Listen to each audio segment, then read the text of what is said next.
آخرت میں کامیاب ہونے کے لیے چند شرائط جو ضروری ہے، ان شرائط میں سے یہ بھی ایک ہے کہ لوگوں کو اللہ کے دین کی طرف بلایا جائے، حق کی بات پہنچائی جائے. یہ اس شرائط میں سے یاد رکھیے. اور شرط اس کو کہتے ہیں جس کا ہونا لازمی ہے، اس کے بغیر چیز نہیں ہو سکتی. وہ جس کا ہونا لازمی ہے اس کے بغیر وہ چیز نہیں ہو سکتی. اگر وہ چوک جائے تو چیز ختم. جیسا کہ نماز کے لیے وضو کا ہونا شرط ہے، تو اگر وضو نہ ہو تو نماز نہیں ہو سکتی، کیونکہ یہ شرط ہے. اسی طرح آخرت میں کامیابی کے ضامن ہونے کے لیے یہ دعوت اللہ شرط ہے، شرائط میں سے ہے، ضروری ہے. اللہ رب العزت قرآن میں فرماتا ہے سورۃ العصر، جو میں نے آپ کے سامنے تلاوت کی، والعصر قسم زمانے کی، ان الانسان لفی خسر، تمام کی تمام انسان گھاٹے خسارے نقصان میں ہے، آخرت کے اعتبار سے جہنم میں، الا الذین آمنوا، سوا ان لوگوں کے جو ایمان لائے، وعملوا الصالحات، جنہوں نے نیک کام کیا، وتواصوا بالحق، جس نے حق کی تلقین نصیحت اور وصیت کی، وتواصوا بالصبر، اور صبر کی تلقین نصیحت اور وصیت کی.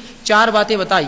ایمان سمجھ میں آیا، نیک اعمال سمجھ میں آئے، تواصوا بالحق و تواصوا بالصبر، یہ دونوں بھی جو ہے نیک اعمال ہے. لیکن الگ سے کیوں تذکرہ کیا؟ مفسرین لکھتے ہیں یہ ان دونوں باتوں کی فضیلت اظہار کرتی ہے. حالانکہ تواصوا بالحق اور تواصوا بالصبر نیکی ہے، لیکن الگ سے رب العزت کا اس کو کہلانا، اس کو بتانا، یہ تاکید ہے اور ان کی فضیلت ظاہر کرنا ہے.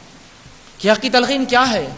حق کی تلقین یہ ہے جس تک اسلام نہ پہنچا ہو اس تک اسلام پہنچائے، اس لیے کہ دین الاسلام حق ہے. اسی طرح آپس کے حقوق ایک دوسرے کو دے، اسی طرح حق کی گواہی دے، یہ سب مراد ہے. لیکن اس میں یہ بھی شامل ہے کہ حق کی طرف بلانے میں لوگوں کو اسلام کی طرف بلائے، اسلام کی دعوت دے. ہم تو اس کو فریضہ ہی نہیں سمجھتے اپنا. یہ تو ضروری یاد ہے کہ شرائط میں سے جہنم سے نجات پانے کے لیے. وتواصوا بالصبر، اور صبر کی تلقین اور نصیحت اور وصیت کرے. ظاہر سی بات ہے دعوت ہوں گی، اللہ کے دین کی طرف بلایا جائیں گا، تکلیفیں آئیں گی، مصیبتیں آئیں گی، انبیاء کے واقعات موجود ہیں، اس پر ہم کو صبر کرنا ہوگا. یہ داعی کی صفات ہے، اخلاص، صبر، یہ بڑی صفتوں میں سے 2 بڑی صفتیں ہیں. انبیاء کے واقعات دیکھیے کیسا صبر تھا کہ نوح علیہ السلام کی قوم نے 950 سال تک ایمان نہیں لائے، لیکن کیا صبر ہوگا نوح کا. ہم 2-5 منٹ میں بے صبرے ہوتے ہیں.